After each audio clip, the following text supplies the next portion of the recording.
ভাই হ্যাঁ ভাই, ওদিকে তো আইসক্রিম কেক। ও ভাই আইসক্রিম ভাই এটা কি কাপ কেক নাকি ভাই? এটা কি নতুন? নতুন ভাই 50 টাকা দাম আজকে নতুন।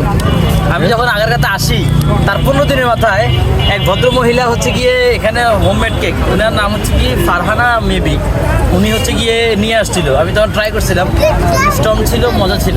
নতুন লাগে, ওটা তো পুরাতন আইটেম। এই যে একটু কালো কালো করে বানায় না আইসক্রিম, পুরাতন ভাই দূর। কিন্তু বলতেছে তো এটা আগের প্রথম। আরে আপনি এখান থেকে আমার দোকান থেকে করবেন, এক দোকান, দুই দোকান, তিন দোকান, 4 নম্বর দোকানে যাবেন, তাও আরো আগের থেকে। শুধু এটা না, যখন হচ্ছে কি ওই যে কেক পটি যখন ওপরে চলে গেছিল, তখনও 2-3 আপু হচ্ছে কি এরকম বানায় বানায় রাখতে বিক্রি করতো। এগুলো পুরানো, এগুলো যারা বলে এটা আসলে কেমনে বলে আমি জানি না। এগুলো পুরানো ভাই, নতুন কিছু দরকার। নতুন ভাই, নতুন কই? তাহলে এই যে আইসক্রিম কেক এটা কি নতুন না? এটা পুরাতন। এগুলা কত ভাই আগের রাতে, এখন আপনি পুরোটা পাইবেন।